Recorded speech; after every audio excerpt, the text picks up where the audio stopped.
Assalamu alaikum. Good evening, all. So I'm going to present today a journal club about an article that was published 2 months back in the Pediatric Critical Care Medicine. The title is Use of Honey versus Standard Care for Hospital-Acquired Pressure Injury in Critically Ill Children, which is a multi-center randomized controlled trial. We know that the Pediatric Critical Care Medicine is a peer-reviewed journal with an impact factor in 2019 of 2.5. So let's start. As with any other journal club, we will first talk about the topic, only brief background about the topic itself. Then I will go through the study. Then I will start appraising the article. So for the pressure injury, I think all of you are familiar with the pressure injury, and some of us are calling this pressure ulcers. So the National Pressure Injury Advisory Panel revised the term pressure ulcer, and they replaced it with pressure injury in 2016, and they included the soft injury without ulceration from stage 1 up to stage 4, or deep tissue pressure injury. So for any centers dealing with the pressure injury, in order to standardize the staging, the treatment, the identification, most of the centers are following the National Pressure Injury Advisory Panel staging system, even in our institution. So the injuries acquired during the hospital stay are referred to as hospital-acquired pressure injury. Either will be caused by immobility or called device-related pressure injury. نفس المصطلح دكتورة منيرة واسمه بيد سور، نفس الشيء ولا مختلفة؟ سوري تو انتربت يو، بس قصر عشان تو بي ان ذا سيم يعني ديسكشن. هي نفس البيد سور ولا في different name؟ Yes, البيد سورز you have to stage it. According to it, you will give it a stage, and all under the umbrella of pressure injury. Thank you. Sorry. So I will go through the staging system of the National Pressure Injury Advisory Panel.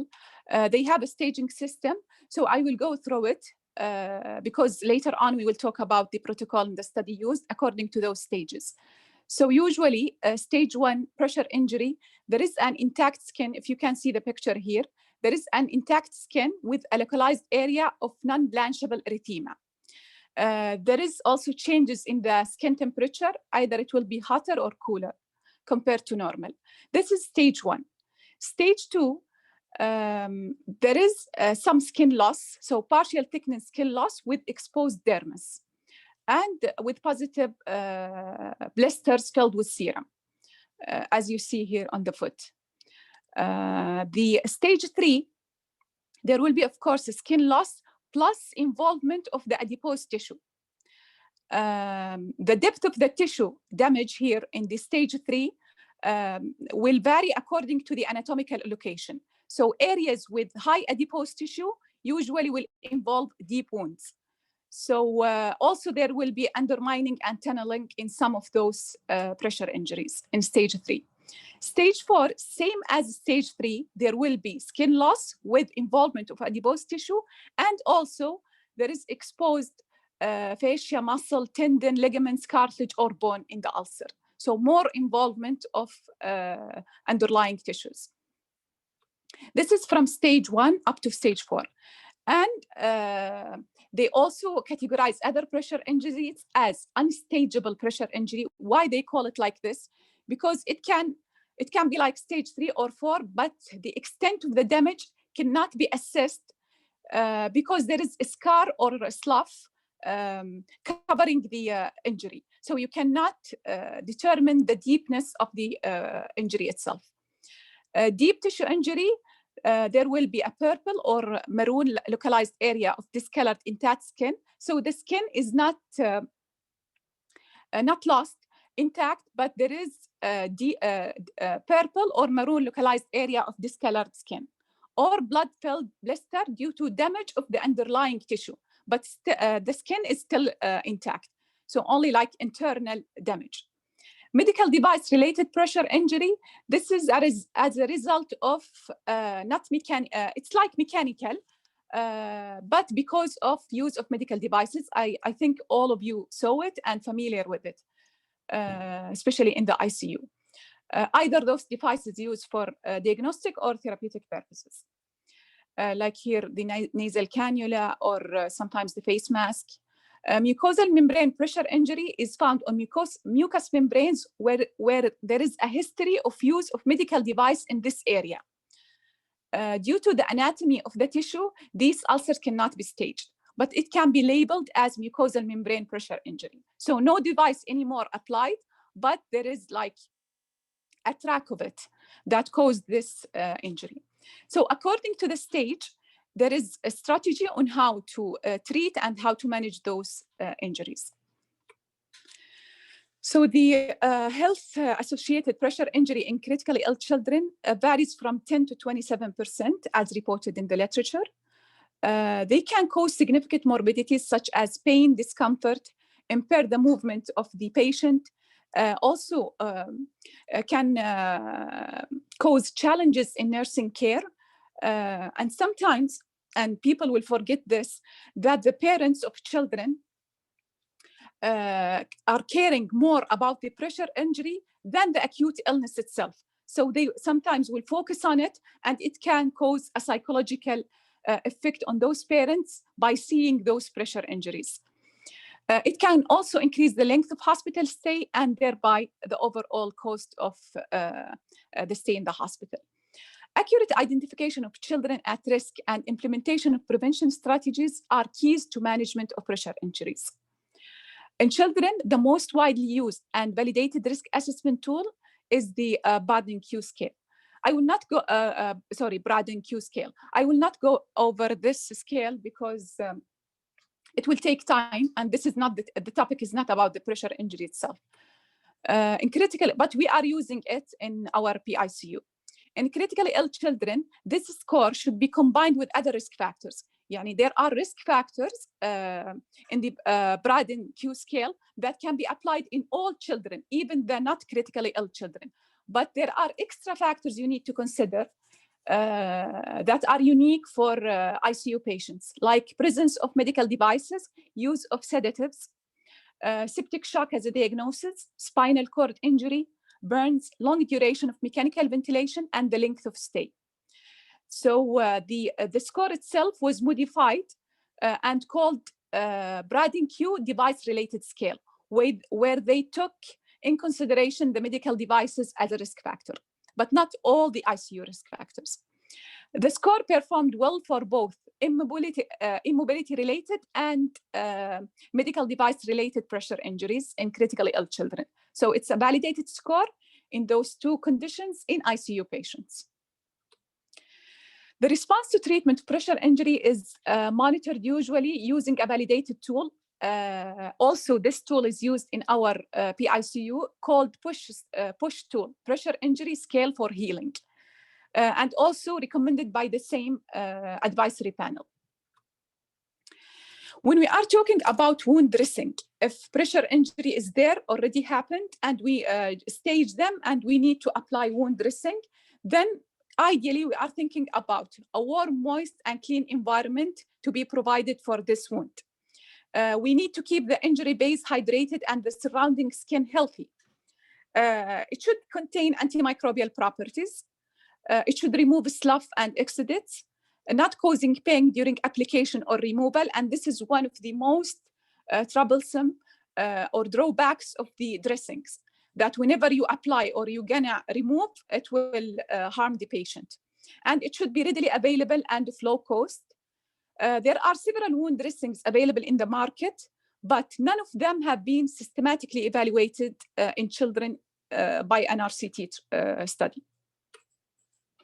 So how about the honey as a wound dressing modality of treatment or ingredient? So can we consider it ideal or not? We're gonna mention some of the honey characteristics. So honey forms a natural biofilm that allows gas exchange and keep wounds moist and hydrated. And this is one of the conditions that we needed to be available in wound dressing. It has antimicrobial and catalytic properties, has acidic pH, high osmolarity and contains hydrogen peroxides and other components that prevent the breakdown of biofilm of the injury base. They found also in the animal studies that it promotes wound healing by a direct nutrient effect. And the second thing, which is very important, it's the honey will draw the lymph into the wound by osmosis. This will prevent the dressing from sticking to the wound itself. And this will reduce the pain caused usually by changing the dressing in patients. So we can consider theoretically that honey is an ideal material to be applied for wound dressing. Medical grade honey has been well studied in adults in the treatment of acute and chronic skin injuries of various etiologies like burns, traumatic, post-surgical venous, and pressure injury. Although the results have favored honey in most of the studies, but its beneficial effect have not previously been explored in critically ill children in an RCT. So I will go through the studies published in adults and pediatrics. So in adults, in burns, they tried the honey dressing or gel. They found some benefits. It induced healing of the partial thickness burns. And the patients with burns treated with honey, they healed faster compared with conventional dressings. This was a high quality evidence. Other wounds like diabetic foot ulcer, venous leg ulcers, although they are using honey, but still results of those studies are inconclusive. Pressure injuries, some of the authors found 7 systematic reviews where they included or found 2 RCTs only, comparing honey dressing with saline and another antiseptic material. So compared to saline, which is, I'm going to mention it because we are using it in our PICU, more people treated with honey were healed at 10 days. So 100% in the honey group versus 70% in the saline. Yes, the difference was not statistically significant, but there was a trend toward the significance. How about the guidelines? Are they recommending? When I reviewed the guidelines, I found one guideline recommend against it because still there is, we are talking about adult. They did not involve pediatric because there are no studies. One guideline recommend against the use of honey because for management of chronic wounds because of limited evidence.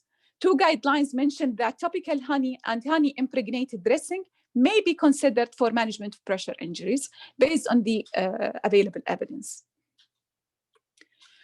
How about pediatrics? I found only small observational studies and case series in children where honey dressing healed wounds faster than the routine care.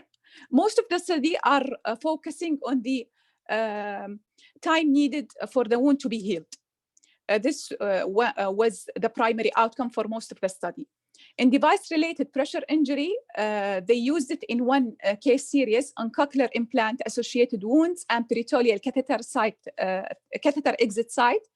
They found that medicated honey was effective in promoting wound healing and preventing the recurrence of drug-resistant infections in those sites.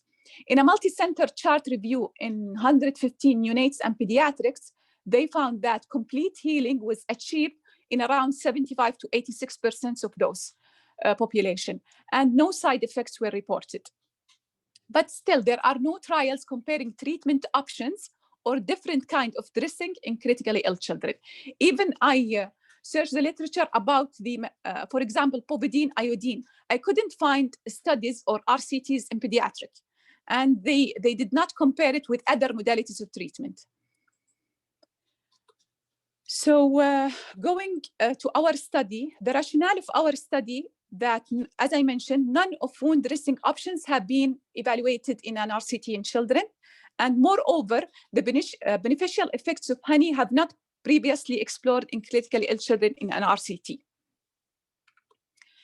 So the objective of the study was to examine if the use of honey is superior to routine care in terms of time to complete wound healing in stage 1 to 3 pressure injury in critically ill children admitted to PICU. As with any journal club, we have to mention the clinical question through the PICU format. So as I mentioned, the population were children less than 17 years, admitted to PICU with stage 1 to 3 or device-related pressure injury. The intervention was medicated honey. It was compared to the standard wound care, and the outcome was time to complete wound healing. The study hypothesis, as I mentioned, they need to prove that honey is superior to standard care.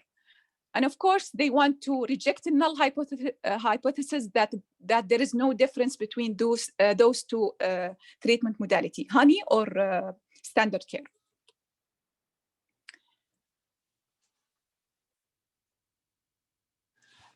So the method or study oversight, it was, as I mentioned, multi-center RCT conducted between August 2017 to January 2019. The centers were 3 centers from India, tertiary care centers.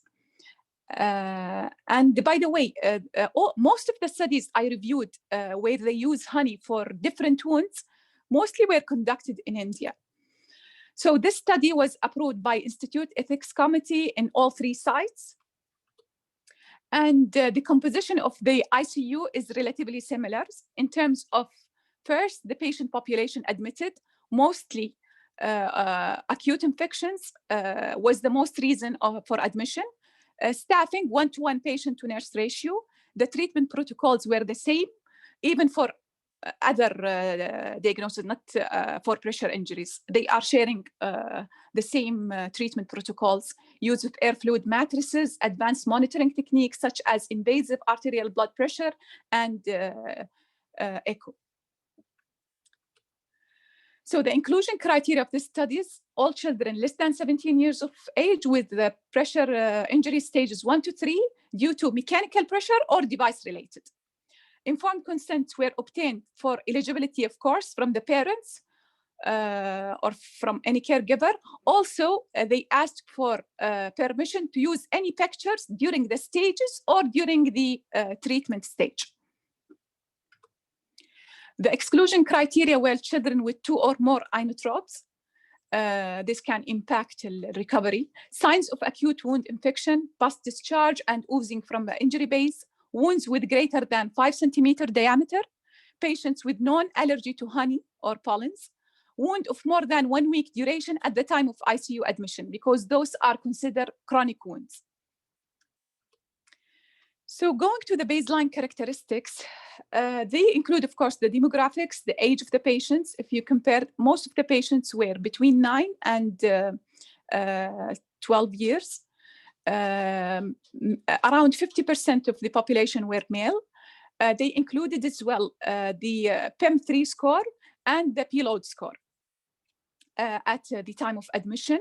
Also, just to they mentioned the weight for height, or they collected the weight for height to make sure that the patients are not severely undergrowth, to exclude the malnutrition, because malnutrition will impact the risk for, or considered a risk factor for pressure injury. So most of those characters were the same in the 2 groups. I forgot to mention that they included 51 patients in the honey group and 48 patients in the standard care.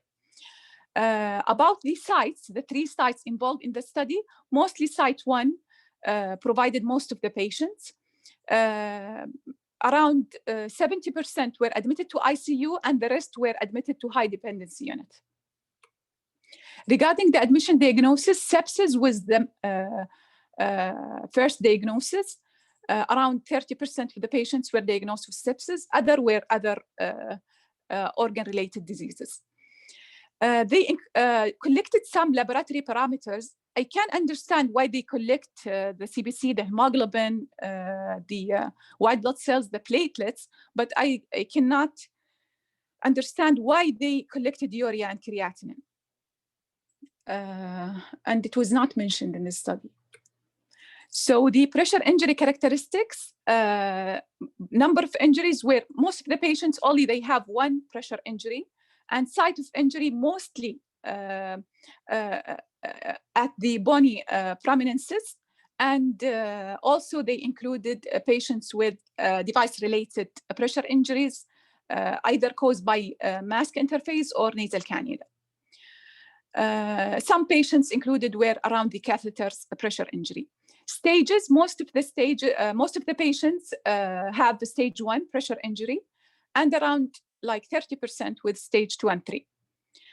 They also measure the width and length of injury. As I mentioned, when you collect in an ICU patient the risk factor for pressure injury, you have to consider the risk factors that are specific for ICU.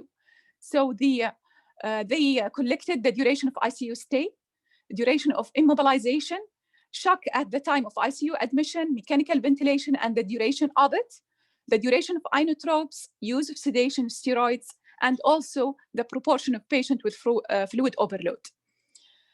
By reviewing all of this, I found that there was no difference or significant difference in characteristic between the treatment groups at baseline. The randomization process, they use the block randomization through a computer-based random number table generated by a statistician. The random number list was drawn up for the 3 sites separately. The statistician emailed the list to each research site. There was a research staff there, and they started to prepare the envelopes where they serially numbered, sealed, and put them in identical opaque envelopes containing the random numbers, and they kept them at the research site in each site of the 3 sites involved in the study. So there is randomization and concealment. The research staff on duty enrolled patients who fulfilled the eligibility criteria. Given the nature of the intervention, the treating physician and the outcome assessor were not blinded to the group allocation. However, the data analysis was done by a statistician who was blinded to the treatment group.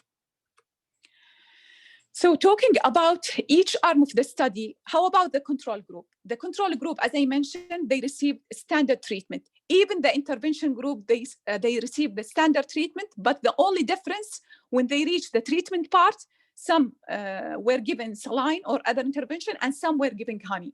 But the risk assessment, the prevention plan, and others are the same. And by the way, I have to mention that in our PICU, I sent this protocol to our head nurse. We are following the same risk assessment and the same steps they are using in their protocol. And we are even have more steps in order to for better risk assessment. Anyhow, they first will start with risk assessment at admission and daily by comprehensive skin assessment and the objective score, plus adding, of course, the ICU risk factors. Then they will implement the prevention plan by positioning the patient Q2 hours, use of support structures, use of air mattresses. They use moisturizers on the skin. They minimize the pressure from medical devising by rotation or the use of support surfaces for the patient. Early mobilization was encouraged, and they maintain a good nutrition and hydration, because this is one of the major risk factors. When there is a pressure injury, they will initiate treatment based on stage of injury, according to the advisory panel staging system. They will apply general measures. Then they will apply wound care, which include wound cleansing, and in some patients, they will need debridement. The wound cleansing, this is the only step that differ from the control and intervention group. The wound cleansing for stage 1 and 4, they will apply normal saline or water pressure, povidone, iodine. In stage 4, they can use, or they use a chemical agent in order to remove the necrotizing tissue. And sometimes they use even the 3% saline. The wound debridement, either mechanical or, as I mentioned, chemical, or sometimes surgical, was provided.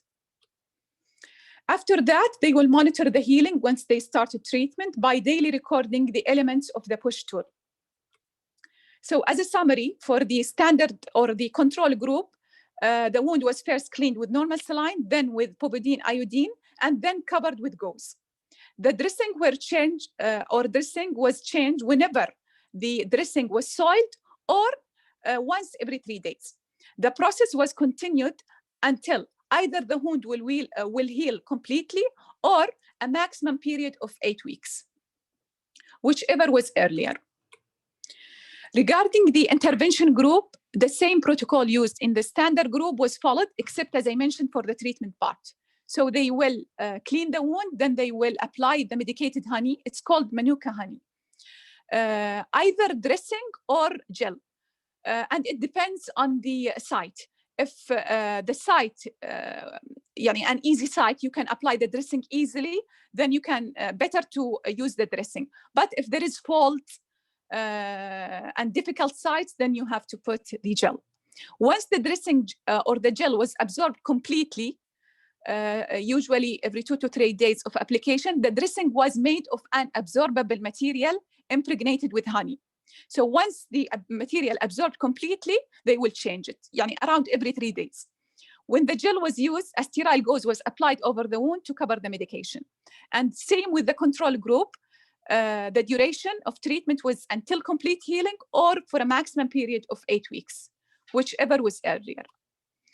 They mentioned in the study the medicated honey they used. This was the dressing, and this is the Medi-honey gel. And also they mentioned the price. It's around, for each unit, around 8 riyal. So this is one dressing, 8 riyal, one tube of gel, 8 riyal. طبعا how much you're gonna use the gel? It depends on the injury itself. It's big, you may use 1 or 2 gels per application. So the primary efficacy outcome was time to complete wound healing. And complete wound healing was defined as a complete healing without scar or contracture. Treatment failure was defined as non-healing of the injury after 8 weeks of treatment. The secondary outcomes, the proportion of patients who achieved the complete wound healing, the rates of new onset wound infection can be defined as new onset appearance of redness, swelling, warmth of the area, or periurine discharge at the site. Recurrence of injury as well was measured, and duration of ICU and hospital stay. They did training for the research staff because the usual care will be provided by the nurses in the areas, but the application of the treatment will be by the research staff. They were trained on the method of identification and staging of the injuries, measurement of the injuries, then how to administer the interventions, and later on how to monitor the healing. And sometimes, all the times, they will mention or they will send the pictures of the injuries during the healing process to the primary investigator in order to, it's like a clarification or just to confirm that, yes, this is the staging and this is a true healing. Data collection and follow-up, the nurses could enroll the patients and follow them up until discharge or death from ICU or the hospital. They collected pressure injury-related data in addition to secondary and primary outcomes, plus, as I mentioned, in the baseline characteristics. The sample size, a total of 98 patients, were required to identify a decrease in the mean duration for complete healing of stage 1 to 3 injury from 13 days to 9 days. In the intervention group with a power of 80% with an alpha error of 5%, اللي هو level of significance.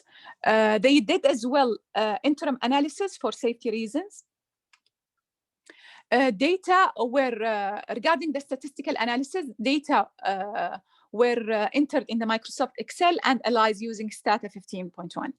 The categorical data was presented as number and percentages and continuous, either mean standard deviation if normally distributed, or if not, they used the median and interquartile range. I put them in bold because I'm gonna just refresh our minds about what do we mean by categorical, continuous. Then they measured for the primary outcome, they used in the analysis the Kaplan-Meier. So what's a Kaplan-Meier survival curve?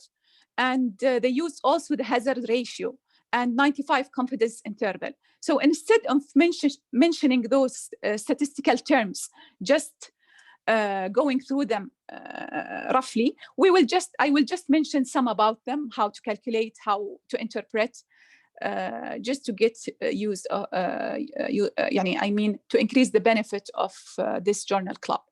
They use intention to treat analysis. So just a refreshment, what do we mean by categorical or numerical data? And sometimes they call the categorical qualitative and the numerical quantitative. So when there is the data you are collecting is nominal, like male or female, smoker, non-smoker, then you call those nominal. It's like names. Ordinal, when you ordered the data you are collecting, like mild, moderate, severe. This is called ordinal data. If you are collecting numerical data, either discrete, like the number of visits to the hospital, or continuous, like the height or weight, those are called continuous. I think all of you are familiar with it, but just a refreshment, we're gonna mention it. So as I mentioned, categorical data were presented as percentages and numbers, and numerical data, if they are normally distributed, the continuous, normally distributed will be in mean and standard deviation. If not, then a median and interquartile range. And of course, about the statistics, we have a statistic called descriptive. Only you are describing what you reached from the study. Inferential, you are relating your findings from the sample you used to the population. So how you can predict how this sample you used gonna apply on the general population. This is called inferential statistics. So the descriptive statistics usually presented as either measures of central tendency, how the data are distributed. First, you will take the mean, if they are normally distributed. If not, you will take the median, and how they are distributed around the mean. This is called the standard deviation for the mean, or range for the median. Then, if you're gonna use the inferential statistics, it depends if your data are normally distributed or not. If not, if normally distributed, we're gonna call it parametric, and there are many tests to use it. It depends how many groups you have and other factors you have to consider. Non-parametrics for data that are not normally distributed, and there are specific tests for them. So here, if you have one sample, you can use the t-test. Those, if your data are normally distributed. If two samples, you can use the paired or independent t-test. For the non-parametric test, for the data that are not normally distributed, it depends how many samples you have. Then you will choose the test that suits your data. This is simply how usually they will select a test and how data are categorized. Intention to treat analysis, usually they will use this analysis in order to decrease bias in the study. All people who are randomized at the beginning of the study will be included in the final analysis. This is the intention to treat analysis. So if you include at the randomization 100 and you lost like 20 patients, either because of they withdrawn from the study or they died or something happened to them, regardless what happened, you will include them in the final analysis. By this mean, you will reduce the risk of bias in your study. Regarding the enrollment, as I mentioned, they assessed eligibility of 116 patients. They excluded some of them. They reached 99. Then they allocated them to two groups. As I mentioned, they used intention to treat analysis, but there was no loss to follow-up of any patients because those patients were in an ICU and children. So most of them, and none of them died or discharged against medical advice. So this is why the included people were there until the end of the study. Those are the results. The primary outcome was, as I mentioned, the time to complete healing. They found that it was 7 in the honey group versus 9 in the standard care. So they reduced the time of healing by 2 days by using the honey. The p-value was significant, 0.002, and the confidence interval was 1.21 to 2.87, with a hazard ratio of 1.86. I will talk about those. What do we mean by hazard ratio and the confidence interval? But they achieved the primary outcome. So they rejected the null hypothesis, and they found that honey is superior to the standard care. The secondary outcomes, they measured the proportion of people who complete healing was not significant.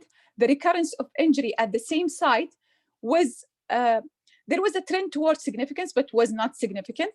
It was 0.05, but more people in the standard group have a recurrence of the injury at the same site. Infection at injury site, it was not significant, but 0 in the honey group versus 2 patients in the standard care group, they developed infection. Treatment failure, 1 patient in the standard care failed the treatment, which is after 8 weeks, still the wound did not heal. Duration of ICU stay was around the same. Also the duration of hospitalization. Mortality was the same as well. So about the Kaplan-Meier curve, the Kaplan-Meier curve, or we can call it survival curve, this curve is used to measure when the event will happen, so the time it takes for an event to happen. Usually you are measuring the time, you have to put the time and wait for an event to happen. Usually it's mortality or survival. This is why they call it survival analysis. The x-axis has to be time, and the y-axis, the proportion of people who survive or who died, or in our case, the proportion of patients who complete healing. So let's take a look on this curve, how to read it. Here on the x-axis, 0, 10, 20, 30, and 40. Those are the days of treatment. So at day 0, of course, none of the patient achieved healing. But with time, here at the 50%, we will see that more patients in the honey group achieved healing. At day 10, look at those number at risk. Honey, those are the number of people involved in the group. Number 6 means that at 10 days, still 6 people in the honey group did not heal, and 21 patients in the standard group did not heal. And at 20 days, only 1 patient left in the honey group, his or her wound did not heal, while 9 patients in the control group did not heal. At day 30, all of the patients in the honey group healed completely, while 3 in the standard group did not heal. But of course, why they included until 40? Because the treatment duration was 8 weeks. So by the end of the study, all of the patients, only 1 patient, as I mentioned, in the control group did not heal. This is how to read the Kaplan-Meier curve or the survival curve. As I mentioned, Kaplan-Meier curve is time to event analysis or survival analysis. Usually they presented the data as a hazard ratio. What do we mean by hazard ratio? It's a measure of an effect of an intervention on an outcome over a time period. So time has to be involved. So how much time you will take until the outcome of interest will be achieved by this intervention. How to interpret the hazard ratio? In our study, they mentioned the hazard ratio was 1.86. What do we mean by this?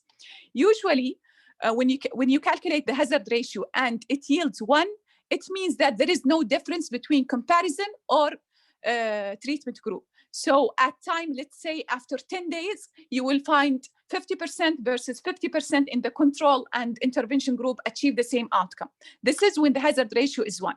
When hazard ratio is more than 1, such in our case, it means that interventions, our patients who receive intervention has a high healing rate, which is around 1.9 folds the cure rate in the control group. If it's less than 1, it means a less number of patients in the intervention achieve the outcome of the interest compared to control. So 1.86, it means around 2 times fold the patients who received the honey achieved a complete healing compared to the control group. Usually, some people will use hazard ratio and some people will use interchangeably the relative risk. Actually, they can be used, but are not technically the same, because in hazard ratio, you are measuring the outcome of interest, the happening of outcome of interest by applying an intervention over a time period. While the relative risk, there is no time.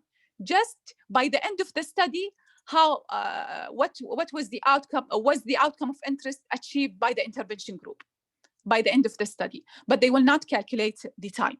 This is the difference between hazard ratio and relative risk, yani in a simple way. So what was the author conclusion? He concluded that the use of medicated honey dressing decreased the time to wound healing critically ill children with pressure injury, and there were no allergic reaction or secondary bacterial infection in any of the children who received honey dressing. The intervention looks promising, but needs further evaluation by means of implementation research to assess the real-world effectiveness. Because his concern was that this is under experimental condition, there was a strict follow-up to the protocol, and we don't know about the real world. The strength of this study was the first randomized trial in critically ill children to evaluate any intervention, even not even honey. Its external validity is one of the strength points because it was a multi-center. The limitation of it, it's an open label trial. Also, although they put a protocol and they trained people on how to do it, and they strictly followed them, but still there is a risk of bias, because still the assessment and the assessment of healing and assessment of the injury itself at the beginning were subjective, different from person to person, although they are following an objective scoring system.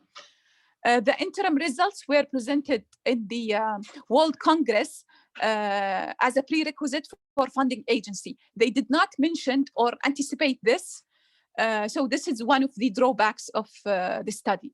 This result was obtained under experimental conditions, not as a real-world condition. So any questions so far? I'm sorry, I know I took a long time, but I want to just to give you... I think that's excellent overview, and I really enjoyed going through the statistics briefing again. Do you want to continue, conclude, or... I will start appraising the article. Okay. I think if anyone have any question, or shall we keep it at the end? I think we can keep it later.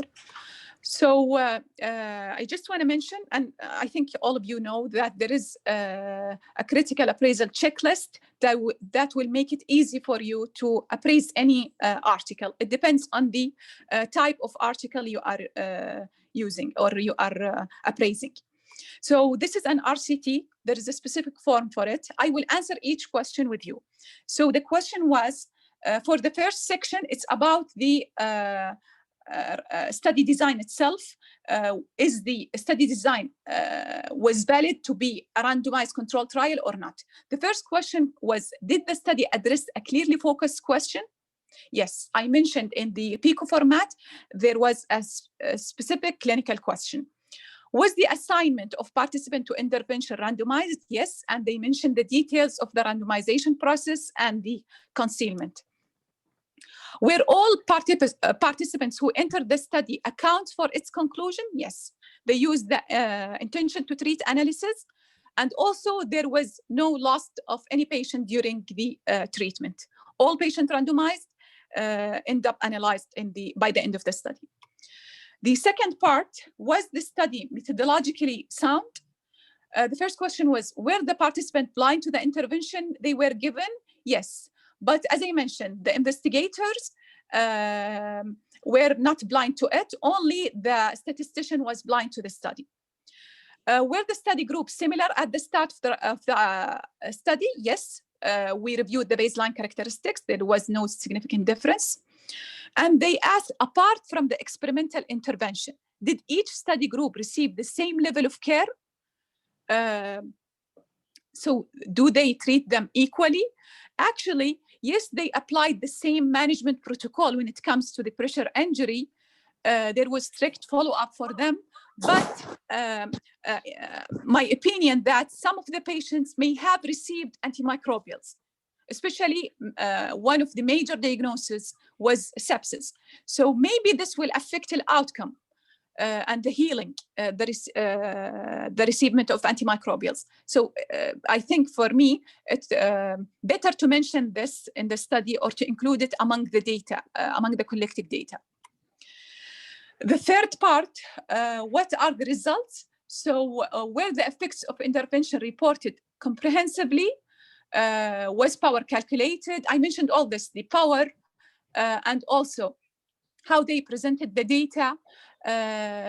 Did they mention any missing or incomplete data?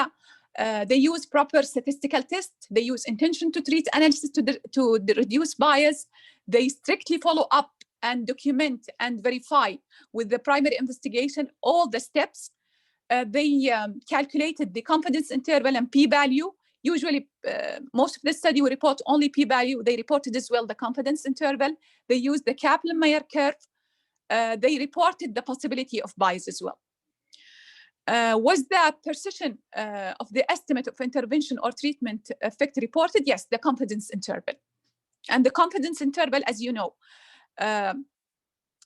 it will give you how confident you are in your results. And the narrower, the more confident you are, the wider, the less confident you are. Do the benefits of experimental intervention outweigh the harm and the cost? There was, for the primary outcome, there was a significant effect. They did not report any side effects. But there is no cost-effective analysis done. Yani this is the first RCT on efficacy only and safety. For the last part will be, will the results help locally? So about the generalizability of the study. Can we apply it in our institution? Are the study participants similar to our people? Yes. Would any difference between your population and study participant alter the outcomes reported in the study? No. Actually, as I mentioned, I sent the protocol to our PICU head nurse, and we are following the same. Are the outcomes important to your population? Of course. I need our population to heal faster because this will affect the hospital stay, and also, as I mentioned, very important factor, which is, or outcome, the impact of the presence of pressure injury psychologically on the patient and on the parents. Are there any outcomes you would have wanted information on that have not been studied or reported? Actually, the use of antimicrobials. Are there any limitations in the study that would affect your decision? No. Would the experimental intervention provide greater value to people in your care than any of existing interventions? Yet it will add in a value. So the summary, what's your conclusion about the paper? Actually, yes, medicated honey as a modality of treatment will add in a value to whatever treatment we are using and can improve the management of pressure injuries. But always remember that prevention is more important and worth investment than treatment.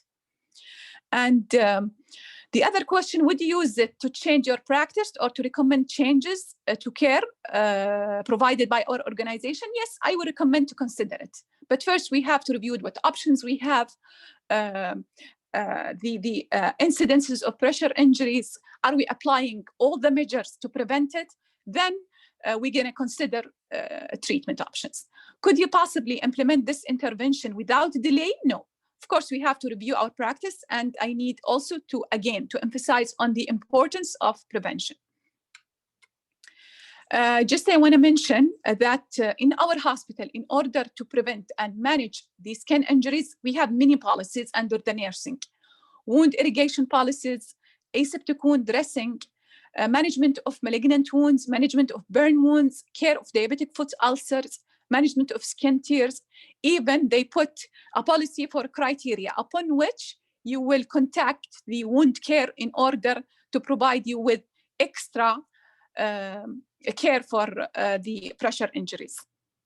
There are certain criteria. How about the incidences of pressure injury in our PICU? I took it from our head nurse that from 2014 to 2020, we have in 2018-19 and the second and fourth quarter of 2020, we have a high rate of pressure injuries above the benchmark.